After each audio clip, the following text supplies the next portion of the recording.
Hi, I'm Rick Voigt, and as I put into my chat there, I live in Charleston, South Carolina, and I'll be sharing a little bit later that I love traveling a lot. So for me, staying in place is quite difficult. But right now, I'm actually on the road in between Charleston, South Carolina, and Virginia, and I've got a great internet connection. So I'm going to go through this one page to give an overview of our product, a little bit about the company, and then I'll do a full demonstration of the software as well. I'm going to pause a couple of times. Allison said I could, in order to make sure that if there are any questions along the way, I'm answering them so we don't lose them. And then also, of course, enter those into chat, and then at the end of the presentation as well. So a picture says 1,000 words, and Randy, my business partner, and I, who founded Vivid-Pix 8 years ago, are photo people. And so we have taken as a society and printed as a society over 5 trillion photos. And we're now, because of mobile devices, taking in between 1.3 and 1.4 trillion pictures a year globally. So a picture says 1,000 words. It's a nice saying. And what we did was to create software that literally was as easy as selecting one or more images. We utilize our artificial intelligence in order to be able to analyze most any type of image. And we adjust color, contrast, sharpness, and brightness all at once. And we give you a 9-up screen, and this will be larger as I do the full demonstration. But everyone sees lightness and contrast differently. So in the bottom left, there's more contrast, less light. And in the top right, there's less contrast, more light. And literally with one click, this photograph of me when I was about 6 years old is restored. We also have easy to use sliders to fine tune and more features as well. So we improve color, black and white sepia. And when we first came to market, people were saying, well, what about this, this, this? So yes, we do fix tin types. Negatives, if you invert negatives to a positive, yes, we fix negatives. But I met these lovely people 2 years ago at Roots Tech. And about 3 months after that, I was speaking with this person, Allison. And she said, do you realize how good of a job your software does on records, documents? Well, Randy and I are photo people, so our focus was on photos. But if somebody of Allen County Public Library says your software is working well on documents, well, that got Randy busy in order to create an algorithm for documents. So all of the microfiche, microfilm we're able to improve, the letters, whether it be pencil or pen, and of course, different types of documents of newspaper, magazines, and those types of things. I was then doing a presentation about 1.5 years ago at Allen County, and somebody asked the question, metadata, what is it? How do I do it? Why would I use it? So I was back over with Allison and gang a few weeks after that, and they said, do you understand how important of a statement that was? And I said, well, please share. And they said, well, we're recommending to people that they image tag, that they capture the information that we used to write on the back of photographs or in photo albums. And if there was an easy way for you to be able to create that in your interface, that would be really helpful to folks. So I'm fortunate that in my jaded past, I was with Kodak for 18 years, and Randy was there for 29 years, my business partner. And I was, in my jaded past, responsible for rolling out digital printing in the US.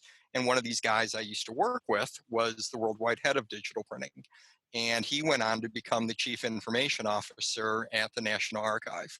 So I called up Mike and I said, Mike, people are asking about metadata. If we do it, I want to make sure we do it right.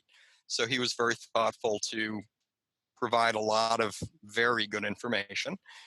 So when we make the statement that we are international standards, EXIF and IPTC metadata compliant, we are. Every time you import an image, you're able to have all that metadata come in. When you add metadata, through our software. We're adding it back into the metadata fields, and that metadata stays with the image.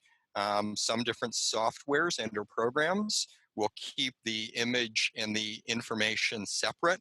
We're putting it right into the metadata of that image file. We're very fortunate that a number of people who are well respected think highly of our software. So whether that be Kenyatta Berry, one of the hosts of the Genealogy Roadshow, Drew Smith of the Genealogy Guys, who's also librarian at University of South Florida Genealogy and Engineering Department, Lisa Louise Cook, who runs a lovely podcast and does a lot of education, Maureen Taylor, who is the photo detective, and she's one of the best in the world on being able to identify the time in which an image was captured, using clothes and different indices in order to be able to know when an image came from, also photo organization. Dave Lambert, a very well-respected genealogist, and our own Allison. So it's fortunate we have other notables who recommend us as well. We announced yesterday a very large initiative, and I'll go into that in a little bit more detail, but we are offering through the month of May, which is Preservation Month, which is National Photo Month, and is also National Mental Health Month, a 20% discount on our software, $10 off. So this is the lowest price that we ever charge for our software. So it'd be a good time to purchase if you wish to. And I know that Allison put this up in the speaker notes. So let me go through a little bit about us. So restore your family history. I think about genealogy is a wonderful hobby in order to be able to track all of your roots. I also think about family history being a little bit different than genealogy. And as I ask people their thought on family history versus genealogy, it's the stories that are coming forth as you do genealogy or as you research your roots. So who's Vivid-Pix? So 8 years ago, we invented software that's able to improve underwater photos. Juan the turtle here, it was my daughter took this picture in Puerto Rico, and when you take a picture underwater, the warm colors first, and then the cooler colors are filtered out because water is more dense than air, and the distance also is causing from the camera to the subject to cause that same depth and distance problem in order to have the warm colors taken out of a photograph. But all the color is actually there if in fact you're able to invent really powerful software in order to be able to have those colors come in. So what we do in our software is we look at an image, whether it be a document or a photograph, and we identify where things have fallen away. So in the instance of this red, green, blue photograph, RGB makes up the color spectrums and the gamut within the color spectrum, and we identify the colors that are missing. And we actually push those missing colors in to be in balance, and obviously Juan the turtle becomes much more colorful. 3 years ago, 3.5 years ago, somebody asked if we had ever thought about old photos. And Randy, again, because we have Kodak Past, we always knew we'd get around to old photos, and that seemed like a pretty good time. So he invented another software algorithm. By the way, we have 2 patents, 2 full patents. So this is our second patent for the automatic correction of faded images. And we're fortunate that this is now sold in 36 countries.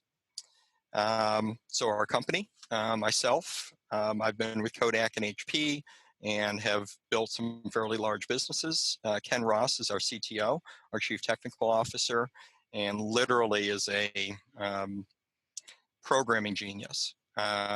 We met him when he was a consultant. He now is actually full-time with Microsoft. and is a part of our company. Randy, again, my co-founder.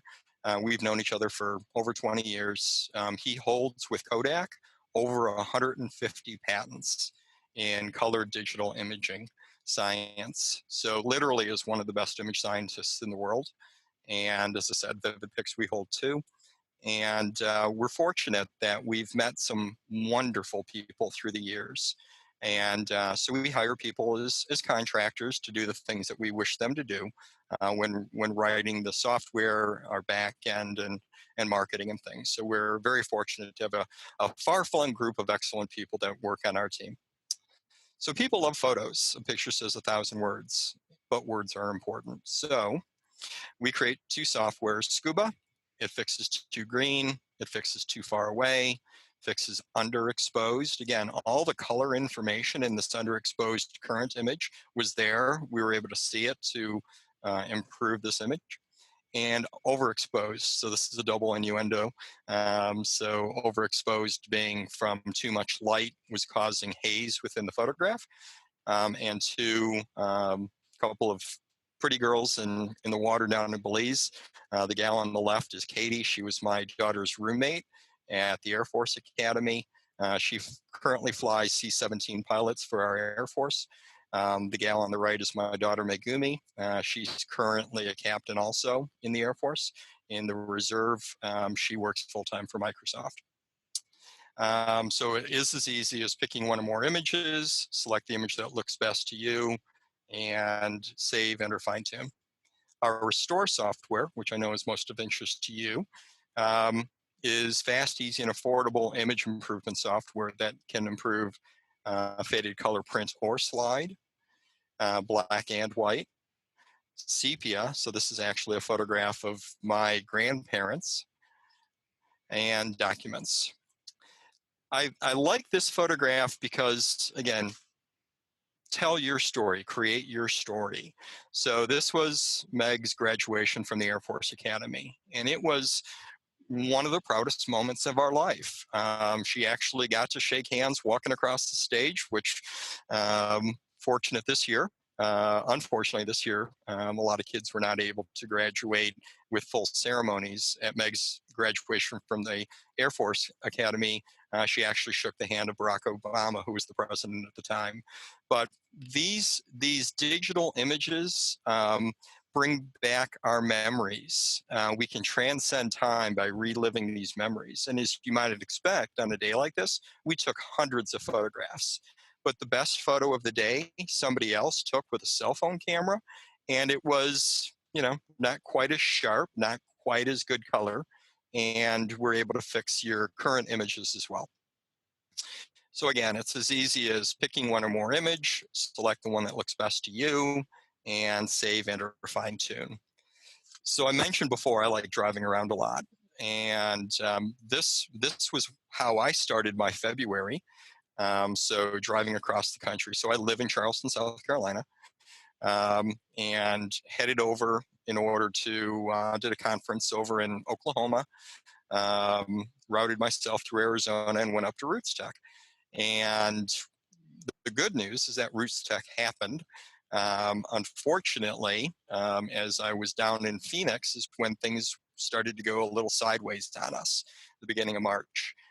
So obviously, a lot of different events that I was planning on going to, being down at the Villages or Ohio Genealogical Society or NGS, hopefully FGS still occurs, the Ontario ancestors of the Ontario Genealogical Society of Canada. And I was planning on being at Allen County Public Library this week, but we're doing it virtually. So this is very difficult for me. So I'm going to ask at this point if there are any questions, because I am about to go into fixing a few of our own. Any questions at this point? You can unmute yourself.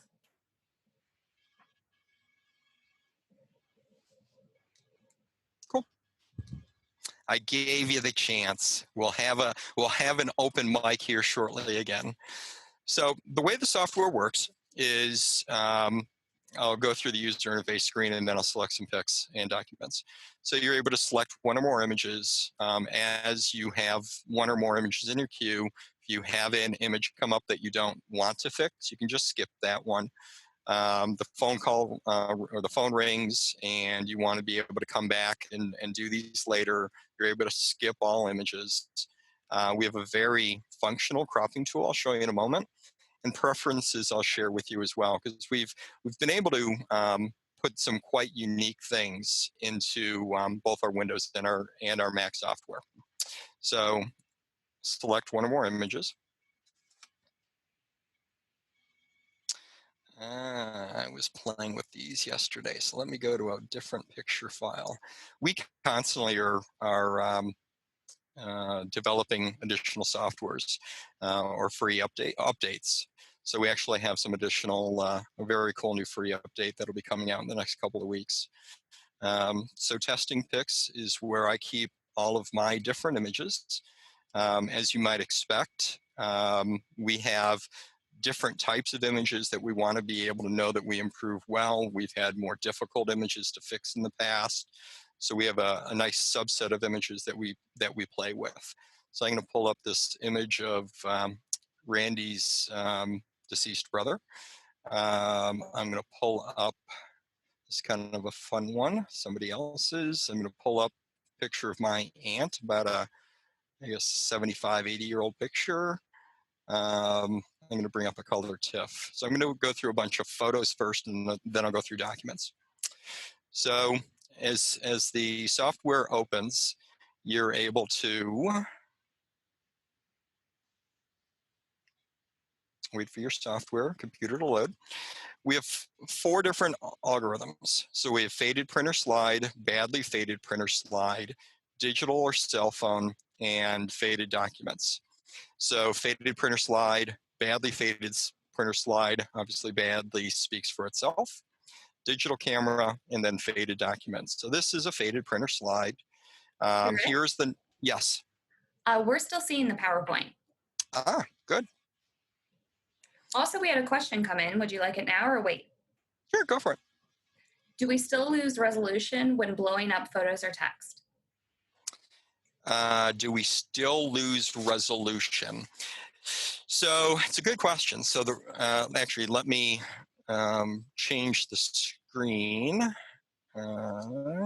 Stop share, reshare, software. Thought I was sharing the full screen. Are you now seeing my 9-up screen? Yes. Cool. Okay. So that gets into your scan resolution. So on a slide, for instance, you have roughly a 1:1. And the reason why you have a higher DPI or PPI scan rate is because you are expanding those pixels as you enlarge it on a screen and or you print it post. So for slides, for instance, 2400 DPI is a great scan rate because you are 24xing that to get to like a photograph 4:6, which is 24 square inches. If you have a 4:6 print, you've got 24 times as much, and on that individual scan, and the standard for scanning is 300 or 600 DPI. We recommend 600 DPI. As you zoom into that, you're actually, and then expanding it back out. Let's say that you did a 1/2 crop, and then you expanded it to the same size. That 600 DPI is now spread out at 300 DPI rate. So do you lose it by fixing it within using our software? Their answer is no. We actually increase the bit depth rate to a 24-bit image file. However, depending on how you use that image and crop and the like, you could be losing DPI. Does that make sense? Did I answer your question?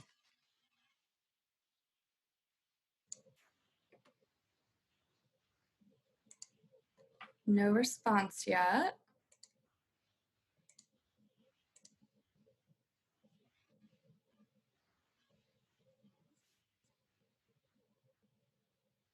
Why don't we go ahead and move on? If they Sounds good. need a follow-up, they can throw, oh, yes. Yes, thanks. Excellent.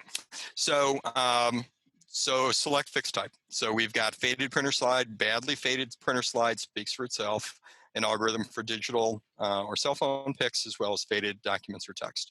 So the software feels that the center image is best. I agree with the software. And at that point, we've adjusted color, contrast, sharpness, and brightness all at once. That's what the algorithm did. So April 1970, so this is a 50-year-old photograph. This month, happy birthday. Literally with one click, we've been able to bring it back to life. If you move my... if you wanted to be able to crop into this, you can. So our cropping functionality allows a free-form crop, which is as easy as clicking where you wish to start, releasing where you wish it to end. I'll show you in a moment. If you wanted a square crop, for instance, this is a 126 photograph. We actually built square because of Instagram, but it worked out really, really well for 126 because those were square images. 4:6, if in fact you're planning on printing some of these images, the crop reticle will be held to a 4:6 aspect ratio, and that way you know that the right aspect ratio is being created, for that print, or a 5:7 or a 4:5, which is a format back in the 120 days, which is why we have 8:10s. And at this point, if I wanted to crop, I simply click where I wish the software to begin the crop. I drag to where I wish it to end, and I release. And just that fast, I've been able to create the image that I want it to be. Let's see, if I wanted to reset the image crop, simply click Reset Image Crop. I'll save for later, View Edit Metadata, because it's a lot more fun on a document. I'll go into Preferences here. So the top area here, the first two, lightness spread and the contrast spread, you really, in a genealogy world, you'd never really need to worry about it. It's more from a photographic standpoint, is that the contrast spread is from the spread from that center image in the 9-up, that you can adjust the variance of the spread, of more contrast, less light in the bottom left, and less contrast, more light in the top right. So we have literally analyzed thousands of images to come up with these settings. But sharpening radius and sharpening sigma can become quite important. So this is, again, it's been set on thousands of images, both photos and documents having been looked at. Sharpening radius is the amount of sharpening that happens at the pixel level that fall within an image. And then the sigma is how much oomph to that sharpening I want to do. So again, most people never will ever need to go into this, but I'm showing the screen, so I need to explain what it does. But there are some images that are so out of focus. So if an out of focus image cannot be brought back into focus, it's not possible. But what you are able to do is to be able to adjust the sharpening to be able to make a out of focus image be less out of focus. The sharpening sigma is a good way to do that, as well as the radius. Jpeg compression. So I mentioned before, we push a lot of additional color and or information into your fixed image. So when we first came to market, we literally were tripling the size of images because we're pushing so much more information in. So we do implement JPEG compression at a 90% rate, which is not enough to really have a negative impact to the image. However, if you do want to have the full resolution JPEG come out, bring that back up to 100. And then you can also unblock the compression, bring it to 100. Within our Windows software, we're able to improve TIFF files, RAW files, most every type of RAW. This was a free update that we provided to our Windows Restore software about 3 or 4 weeks ago. So Canon has 2, Nikon has 2, Sony has 2 because they purchased Minolta many years ago. Olympus, Panasonic, Fuji, Adobe DNG, which is a universal RAW. All those RAW files are able to be brought in with Windows. With Mac, you're able to do TIFF, PNG, BMP, lossless files, JPEG, of course, on both Windows and on Mac. So a little bit of a difference between the two softwares there. Yes, Mac users, we know that you want this as well. Yes, that when we add it, it would be a free update as well. So when you fix an image, we output a full resolution fixed TIFF, a full-sized JPEG, and a sharing-sized JPEG. So what does that mean? So if you brought in a full resolution TIFF, 20 megabytes of information probably, roughly, you'd want a full-size TIFF coming out. So our default is that we'll output that full-size TIFF. We'll output a full-size JPEG. But JPEGs can be quite large. So if you wanted to upload to Ancestry or through social media or send a quick email, we wanted to make it easier for you to have a more manageable size. So this is at 1080p resolution in the JPEG, sharing JPEG resolution, or DPI. JPEG file save options. So sometimes we take photographs with a cell phone camera of other people's images, whether it be a document or a photograph. But from an archival perspective, a TIFF file is best. So if you wanted on the fly, you could change that so that you output a full resolution archival TIFF. But as a default, we do not output that TIFF because they're very large files and many people do not want that. Commercial use, we license our software for other people to use, so they bring our software into their business. So consumers do not need to worry about this. So that is the preferences menu. I'll finish up on the screen here. So rotation, you're able to rotate an image. You're able to do slight variances to the rotation as well. Zoom transcribe, I will go into when I go into a document. Reset corrections brings you back up to the 9-up screen. And sharpening enabled, our sharpening algorithm is really, really quite unique. Water being so much more dense than air, we had to have, and it's blurry, we needed to have a very good sharpening algorithm in order to make those, like pictures of Juan, the turtle, look so much better. But some images are going to have that sharpening want to be removed because sharpening will exacerbate problems in an image. For instance, some newspapers that are printed with dots as opposed to pressed, like our old newspapers, it can cause a fuzziness to occur, or if you've got a lot of noise in the image. Disabling sharpening is a good idea, but obviously it has quite an impact. If you take a look at David's face here, sharpening enabled versus sharpening disabled, quite a good feature. Some softwares require you to make a duplicate image before you start fixing an image, or else you erase your original scan. You never want to lose your original scan. So what we do is we append the file name with the word Vivid. So 123 JPEG becomes 123 Vivid JPEG or TIFF.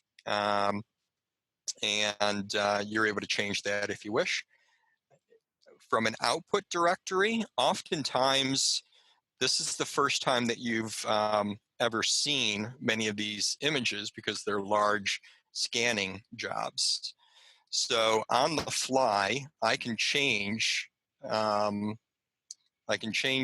word vivid to anything else. So all of the fixed images go into the Vivid file folder. If in fact you leave this in place, or you can start organizing images of an event or a person or a book of XYZ is on your genealogical path. So this allows you to put all of your fixed images into a separate folder in order to be able to organize. You can also eliminate, I need to close that. You can also eliminate that, and then all of the fixed images will go into the same folder as the original image. So you can either A, have the original image and have the fixed image be right next to it, or B, name the file, output directory, and then all the fixed images go into that folder. If you're happy with your fix, save next. The next picture comes up automatically. This is also an old, I brought it up because it was another date, 1966. So I guess 54 years old. And obviously we've put this back to light. Save next. I like using this picture of my Aunt Lois for a couple of reasons. One is that it is a black and white image. So we've obviously made the image look a whole bunch better, but technically it is a black and white. So that's how the image should look. But as I've gotten to speak to many people in the genealogy family history world, they say, well, I don't like it looking that way. I like a little bit of fade. I like that I can see the detail of her necklace better. I like that I can see her face better. And in fact, if I go into, right now I'm in easy edit mode. In fact, if I go into detail edit, I might want to add a little bit of lightness to that and even bring it forward a little bit more. I can see more of her hair this way. So all personal preference. And I'll mention something right now. MyHeritage and the license that they have for their colorization product is a really cool product. It's taking a black and white image and it's making it color. We don't do that. What we do is we look at an original image and we bring it back to what it was. And then you're able to fine tune it using very, very intelligent artificial intelligence. But you're able to do whatever you wish, of course. Let's see. Sometimes let's think about what most of us did with our 60s and 70s photographs. Many of them ended up in the shoebox, still sitting within the folder. Those photos basically faded at the same rate because they were stored in the same light, humidity, heat. And if that's the case, you might say, well, I want to save time on those images, and I want to create a preset in order to be able to bypass the 9-up screen and to have all of those images fixed at the exact same way to bring it to a 2-up screen as opposed to the 9-up screen. So simply by clicking save, I'm now able to name this fix Lois. And then all the images that come after that would bypass the 9-up screen, go right to this 2-up screen with the Lois setting. If I want to go back through the 9-up process, which I always do, I just bring it to the 9-up default settings. And again, I can bring it back to the same lightness. And if I'm happy, I click save. The reason I'm bringing this one up is this is a 600 dpi TIFF file. So there's a lot more color information that came in to our software. In addition to that, We've also brought it up to 24-bit depth. More information is coming into us in order to analyze it to adjust color, contrast, sharpness, and brightness all at once. So at that point, I can click, and with one click, because I have all that information, there's so much more color pop. I can, again, tweak if I wanted to, and it's just that easy. So at this point, that's the last color image. Let's play with a couple of documents. Picture says 1,000 words, but words are important. So I'm going to bring up a couple.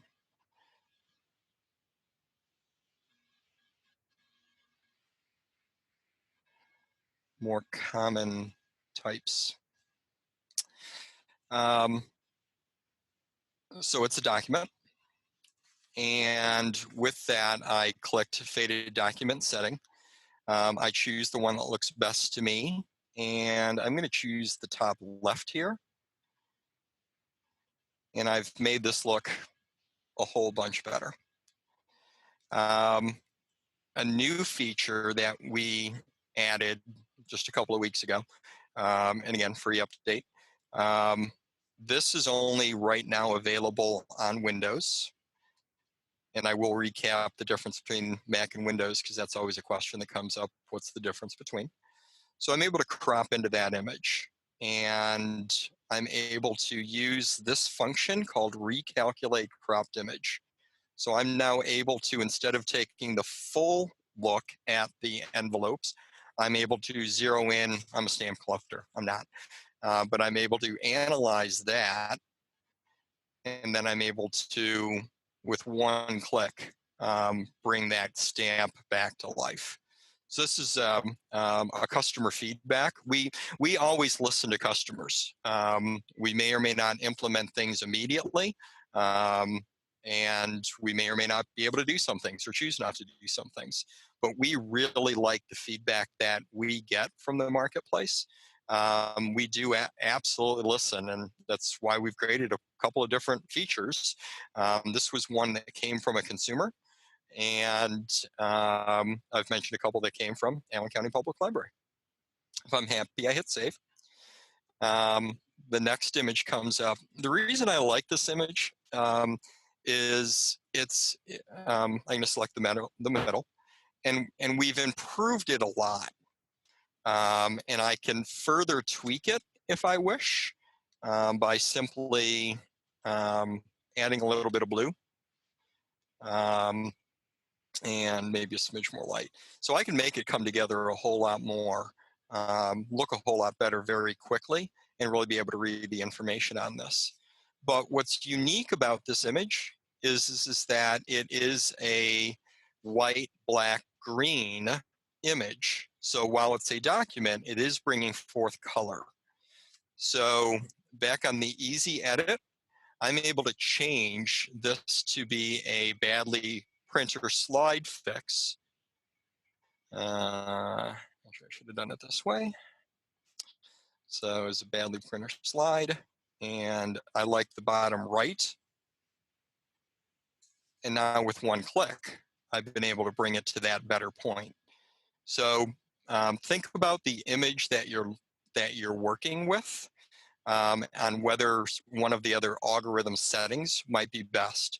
If you're interested to know what went sideways on me there, because I made adjustments to the fix and then said apply the badly faded algorithm to it, it caused it to fix incorrectly. So I wanted to bring it back up to the 9-up screen to allow that to occur without having adjusted the sliders. So I save next. So this is a faded document or text. So this is my roots. And at this point, I found this at Family Search a couple of years ago. And what I like about it is I'm able to make it look better, but I'm able to learn a lot more. So my middle name is Irwin with an E. But and I was named after my grandfather. This is my dad. So, but you can tell in the 1940 census that kind of got changed, and it got changed to an I. So when I was doing my roots, I was able to learn that the 1940 census is why in all of the records as I was doing my search, his name changed to Irwin, which is kind of fun and interesting. So I'm going to share view edit metadata at this point. So what view edit metadata does is this allows me to be able to add title, add author, add comments, add tags for searching, add copyright and or citing, ratings, and I can click on this button here, show all metadata values, and all the metadata that was in the original image comes in. I can add stuff, so I can add title, I can add author, I can add comments, I can add,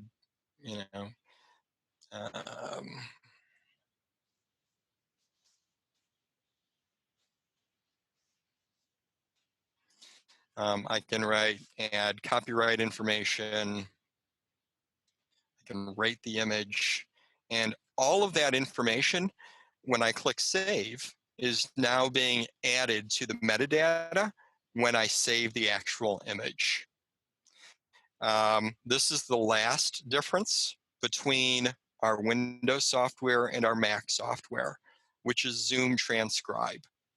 So, so let me explain Zoom Transcribe.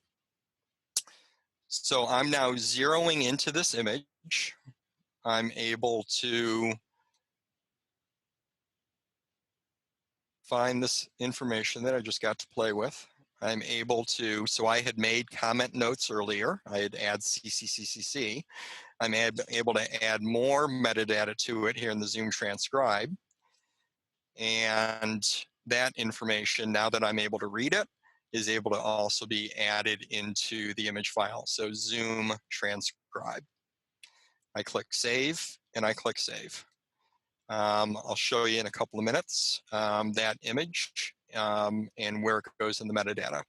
So the last image here, an old newsprint, and with one click, we brought it back. I chose to have it keep a little bit of age to it by choosing the top left. If I wanted to reset, I know that the middle image is going to be a little bit more white. And that's what the calculated setting was. So that's what the software thought was best. Again, if you wanted to keep a little bit of age to it, you can just add a couple of shots of yellow. And it's just that easy to be able to keep age to it, but now you can read it so much better. But I personally would want to keep it more to the original. Save next. And I think that was the last. So over here, I forgot to mention to you, the images in the input queue and the images in the output queue. So I had originally selected, I think, 4 documents. I didn't point out to you that there were 4 in the input queue, and you were able to watch the output queue that we had fixed all those images. Oops, I forgot to point out to you the original process in both. So this is the last of the difference between Mac and Windows. So the difference between Mac and Windows is one, in Windows, you're able to bring in raw image files. You are not able to do that in Mac. 2, you're able to crop an image and reanalyze it. 3, you're able to Zoom Transcribe, but you're fully able to do all the metadata functions I showed you first, just not the zoom into the image to transcribe. And then the last thing we did here was the original processed in both. So this is the last difference between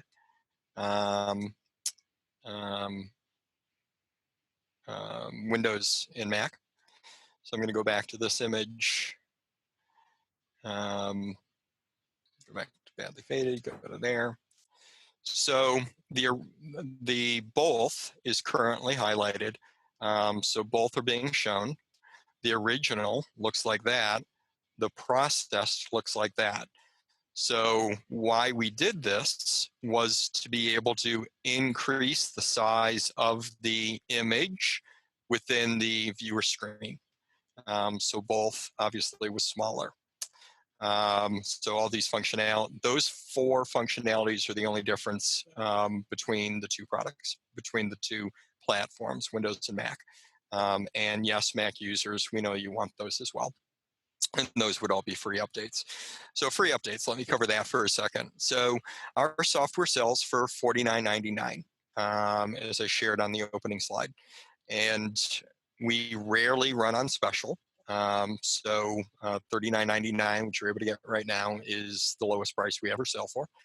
And we provide that software to you that you can install it on 2 computers. So you can put it on a Windows, a Mac, a Windows, Mac. We're indifferent. The way that's done is when you purchase it, you are prompted to download the software, install the software, and we send you a thank you email. And in that thank you email for having purchased, we provide a download link. You simply open up the email on the second computer, click to download, and then install it on your second computer. Update versus upgrade. So Restore has now been being sold for 3.5 years. We have given everything free as an update. And the reason we do that is Randy and I are old now, is that the old-fashioned way of buying software is you bought software. It did the things that you were supposed to, do. The manufacturer would provide some updates along the way, bug fixes, some new features, and that's the way Randy and I chose to sell our software. Upgrade is that there's something major that has happened in the software that we're not going to be able to just give a free update. Some people would say, well, Rick, when you added the ability to improve documents, that was a pretty major update, and that you didn't charge for that. And the reason for that is we've gotten to know more about the genealogy and family history world. So we want Restore to do everything that you want it to do. So documents is really important. We gave it as a free update. Metadata was really important. We gave it as a free update. The raw images we've been doing for 5 years in our Scuba software. We didn't realize that, for instance, at Allen County Public Library, Family Search is taking photographs of many of their documents, and they do, of course, their own scanning and photographing as well. And they're using a camera to do that. So if using a camera to capture, that was a raw file, we wanted to be able to make sure that we were able to make the best possible fix come out of the original image. So we said, okay, well, that's something that meets the genealogy market. It's something we already know how to do. We're going to give that. But that same example is when we charged for a full upgrade in our Scuba. So we started off being able to improve JPEG images. It's extremely hard. RAW, for those of you who don't know what that is, RAW is unique to each camera manufacturer. So, and RAW is information about the image. It's actually not an image file. So we had to go through the expense of being able to fix lots of different types of images. And it was quite expensive and quite time intensive. So that was an upgrade in our Scuba software. We had been selling our software for 3 years at that time. And so what we chose to do is anyone who had bought our software in the previous year, we gave a free upgrade. Anyone who had purchased our software any time in the past, we gave a 50% off. And of course, the person could choose, well, I don't care about RAW. So I'll just continue using the software that made me happy before. So the reason I go through that long story is never say never, that we'll never have an upgrade. We continue to know that we're going to provide additional free updates, but we want to treat others the way that we wish to be treated ourselves. It's a good lesson to live by.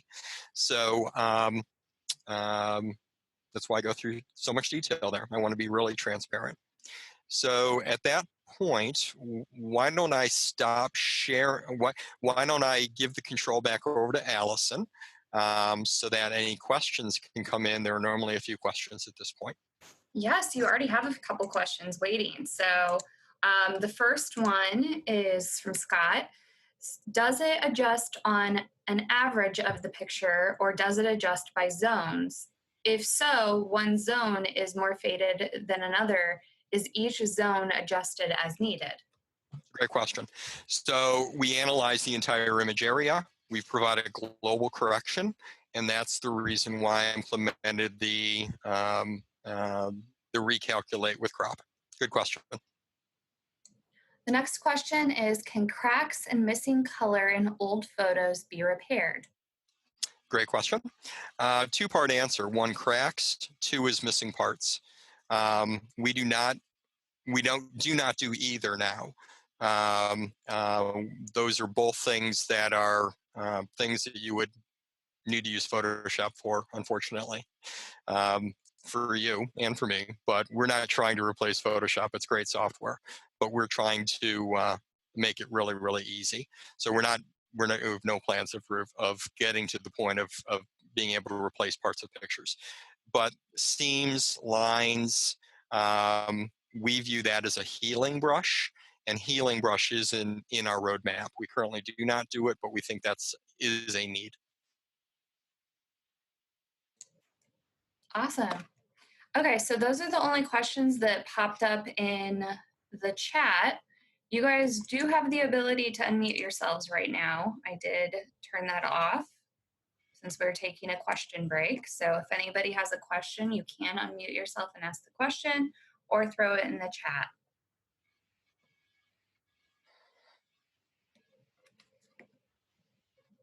Oh, somebody has a follow-up. Water damage? Water damage is similar to, so it's dual answer. So some water damage is not so prevalent, and the answer is yeah, we'll be able to fix that. If it's water damage that has majorly deteriorated one image versus another, then we will again be providing a global fix. I will let you know, though, mold, of course, is something that is quite prevalent with many of the documents that we play with. And I posted one on our Facebook page this morning that was Rich Venzia, that he was in our education, which I'll share in a second. He did a fix on one of his documents on Tuesday night, and that was one that looked like mold that we were able to clean up quite a bit. So mold versus water is a little different, and it also depends on the severity. Okay, there's another question. Can the software be used on an iPad? It does not. It works on computers.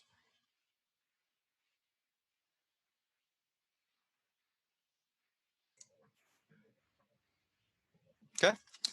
So that's the end of the questions for now. Cool. Then it looks like you had one more come in there. So let me share then a couple of things that are really important to us and hopefully important to you. So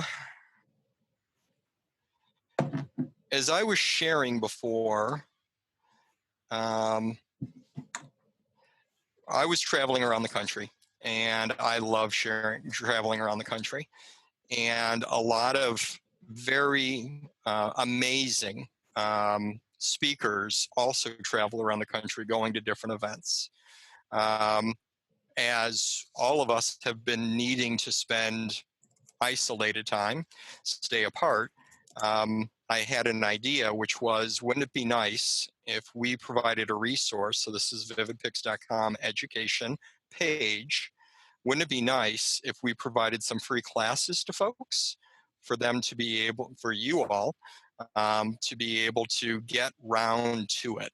So to organize your photos. So Maureen Taylor provided a video on how to get into photo organization or scanning, and inside of this is instructional videos on most of the major manufacturers, not most, but many of the scanning manufacturers um, of Brother, of Canon, of Epson, of FlipPal, of HP, and then some overview videos on how to do scanning.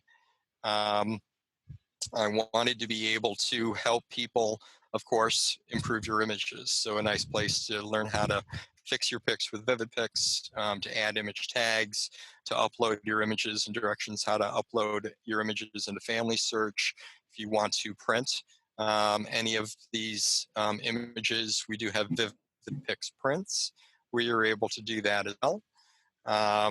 And then simply go back in order to see the other things that we have available. So we have free classes. We have live classes. So upcoming live classes are with Catherine Schober was last night. Kirsty Gray on British Genealogy is next Tuesday at 8 o'clock London time, 3 o'clock Eastern time. Diane Southard on DNA, Peggy with Ohio Valley Research, Amy on state census records. I'll go through a presentation on image improvement. Maureen will provide a broader view at photo organization. So these are upcoming classes at $1.99 each. So very reasonably priced. Dan Earl has done a wonderful job bringing together these wonderful speakers, and he interviews them, so you're able to actually get to know them, and then they teach on the specialty.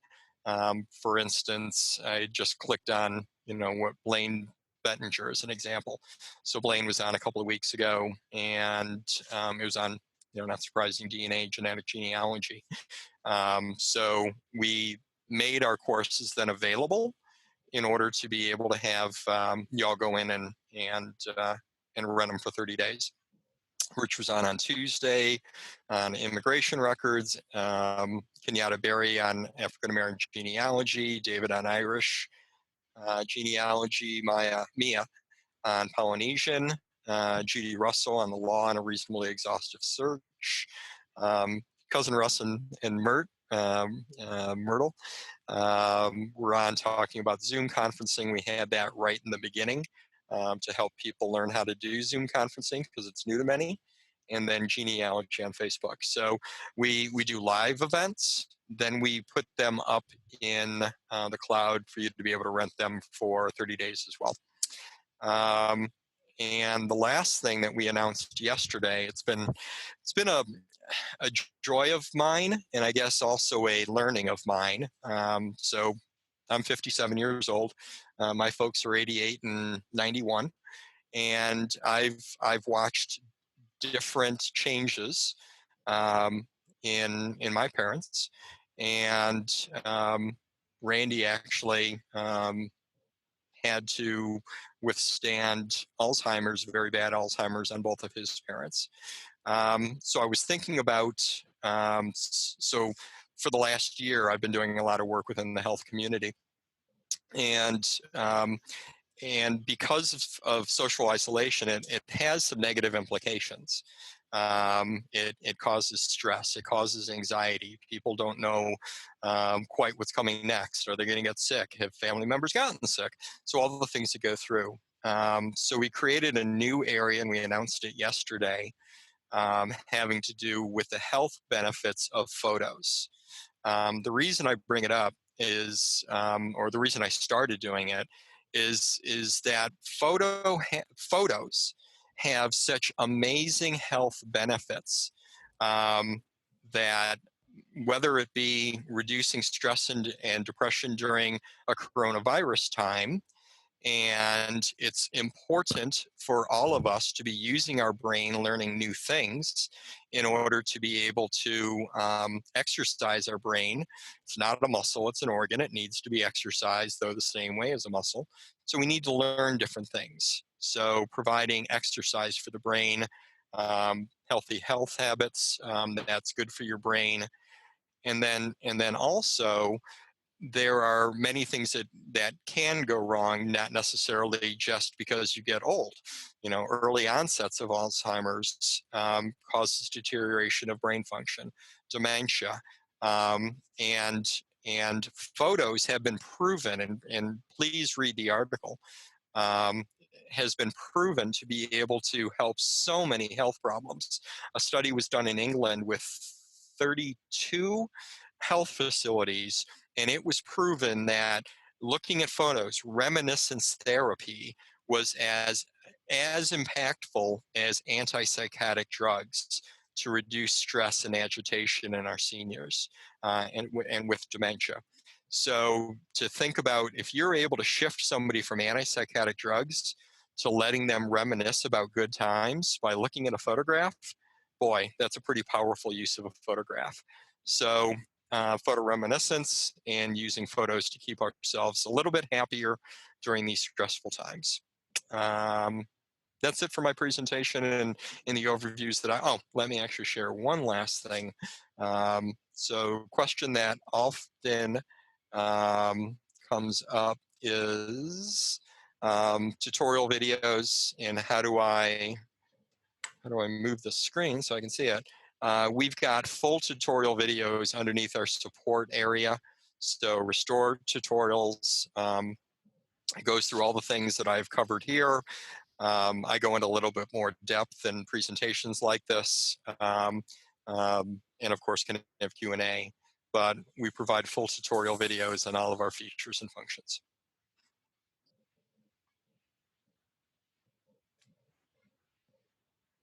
Questions, thoughts?